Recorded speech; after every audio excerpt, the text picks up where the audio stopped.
नमस्कार दोस्तों, मैं सनी पारचा पेश हूँ आप लोगों के सामने अपनी एक और लघु कथा लेकर।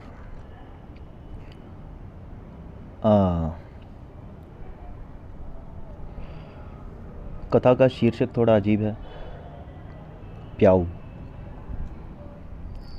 और ख़त्म एक मंदिर पे होती है। तो पेश करता हूँ, उम्मीद करता हूँ आपको अच्छी लगेगी। मंदिर में खचाखच भीड़ थी, इतने की कोई गिर जाए तो कुचली लाशें मिलेगी। बांके बिहारी लाल की जय जयकार का उद्घोष हो रहा है। लोगों का यह जनसागर सीधा बिहारी जी के विग्रह की ओर बढ़ा जा रहा है। इसी भीड़ में वृंदा और मुकुल टकरा गए। एक क्षण दोनों की नजरें मिली और उस एक क्षण में, महज एक क्षण में, मानो मंदिर खाली हो गया, समय ठहर गया। इसी एक क्षण में लगभग 42 का मुकुल और 40 की वृंदा मानो फिर से नवतरुण हो गए। अब कहानी यहां से अतीत में जाती है। नगर की बड़ी पार्क के पास लाला राम सेवक जी का प्याऊ है, जो घर के बाहर ही है और जिसे सुबह शाम भरने की जिम्मेदारी उनकी पोती यानी वृंदा की है। पार्क में खेलने आने वाले लड़कों और बच्चों के लिए यह प्याऊ वरदान है। क्रिकेट खेलने वाले लड़के अक्सर यहाँ पानी पीने आते हैं, जिनमें से मुकुल भी एक है। एक दिन जब प्याऊ की टंकी खाली थी और वृंदा पाइप थामे उसे भरने के लिए खड़ी थी, तो हाँफता हुआ प्यासा मुकुल वहाँ आया, जिसे उस दिन वृंदा ने अपने हाथों से पानी पिलाया था। वह कितना नज़दीक था उसके हाँफते बदन की ऊष्मा उसकी गीली कॉटन की कमीज से निकलती, उसके पसीने, उसके बदन की महक एक मधुर आंच की जैसी वृंदा को साफ महसूस हो रही थी। आह, यह कैसा आकर्षण था, यह कैसा आकर्षण था उसकी गंध में, कैसा माधुर्य था। खैर, प्रियजन की गंध का क्या महत्व है, ये डिओड्रेंट लगाने वाली आधुनिक नस्ल क्या जाने। वृंदा ज़्यादातर ये ध्यान रखने लगी कि मुकुल कब कब पानी पीने आता है, और उसके रूप जल का प्यासा चातक मुकुल सुबह शाम पानी के आने के समय का ख्याल रखने लगा। और इस प्रकार सिलसिलेवार मुलाकात, मोहब्बत भरे खत और बात कान की बाली तक आ गई। वो एक ही नगर में रहते थे, पर मिलने शहर के दूसरे हिस्से में जाते थे कि कहीं कोई देख ना ले। पर आग क्या कभी छुपाई जा सकती है। जंगल की आग सारे नगर में फैल चुकी थी, और मसला ये भी था कि अब दोनों का जातिवाद भी बीच में आ गया था। जब ये बात खुली, दोनों के परिवारों और समुदाय में कई दिन खींचतान रही। मुकुल को बुरी तरह वृंदा के घर वालों ने मारा था, और वृंदा को भी फिर कहाँ छोड़ा होगा। बहुत मारा उसे, नाक कान होंठ सब फोड़ दिए थे। बड़ी बड़ी हिरनी सी आंखों पर मोटे मोटे नील, उफ, बड़ी सी हिरन पैदा करते थे ये जख्मों के निशान। और इन नील के पड़ने की वजह देखो, बस प्यार। क्या यही उचित है कि प्रेम जैसी महान भावना का दमन इतना हिंसात्मक हो?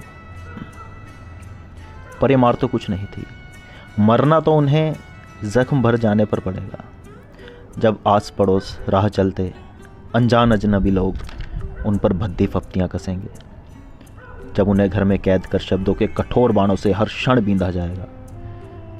फिर उनके साथ हुआ भी बुरा था, उन्हें बीच सड़क पर पीटा गया था। किस मुंह से बाहर जाएं? आखिर क्या कर दिया था हमने ऐसा? बस इसी सोच में दोनों आधे हो रहे थे। उनके प्रेम के स्वाभिमान को कुचल दिया गया था, और प्रेम उन्हें भयानक कल्पना लगने लगा था। किसी का मोह न छोड़ पाना और उसी के बिना जीने की शर्त, ये अपने आप में एक बहुत बड़ा हादसा है। और इसी हादसे के चलते एक दिन मुकुल ने फांसी लगा ली। नगर में एक बार फिर बात जंगल की आग की तरफ फैली। इतना सुनते ही कि मुकुल ने फांसी लगा ली है, वृंदा ने अपनी कलाइयाँ काट ली थी। पर हुआ यूँ था कि फांसी पर झूलने की कोशिश में पंखा ही मुकुल साहब के सर पर आ गिरा था। फांसी से तो बच गए, पर सर की हड्डी की सर्जरी करानी पड़ी थी। कई दिन बेहोश रहे थे। वक्त रहते वृंदा की कटी कलाइयों के बारे में परिवार को पता चल गया था और वह भी बच गई थी। अब किसी किसी से दोनों सुनते हैं कि मुकुल के सर पर चोट का बड़ा निशान है, वृंदा की कलाइयों पर काटने का। कुछ दिन बाद मुकुल का परिवार क्योंकि किराएदार था तो शहर में कहीं और रहने चला गया और वृंदा की शादी कर दी गई। आज इतने बरस बाद इस तरह मंदिर की इस भीड़ में भाग्य ने उन्हें मिलाया है। वृंदा मुकुल की पिच की खोपड़ी और चोट का बड़ा निशान देख रही थी और मुकुल उसकी कलाइयों में वो काटने का निशान देख रहा था।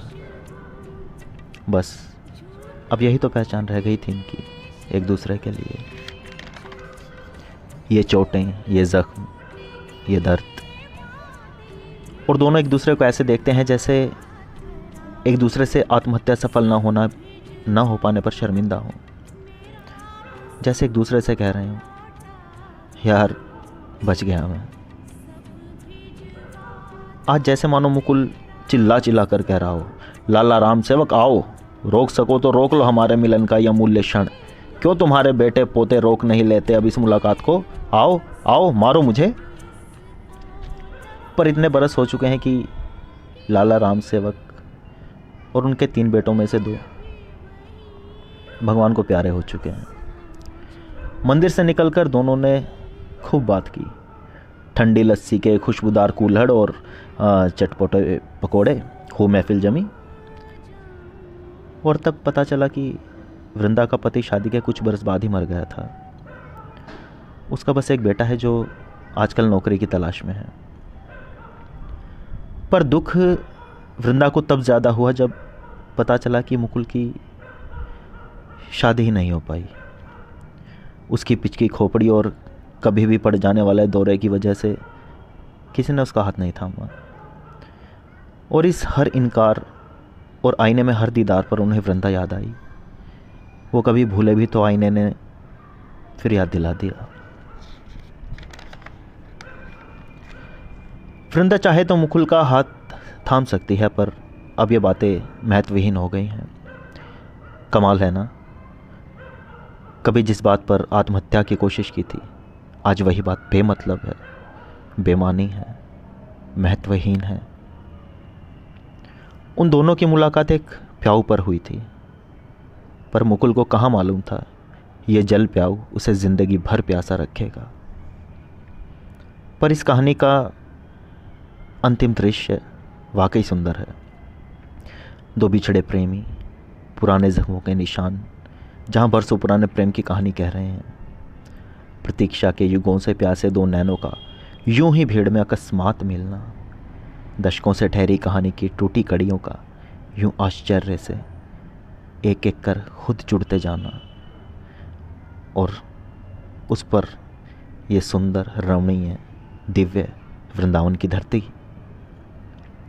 और हाँ, उस दिन विदा लेने से पहले मुकुल ने अपनी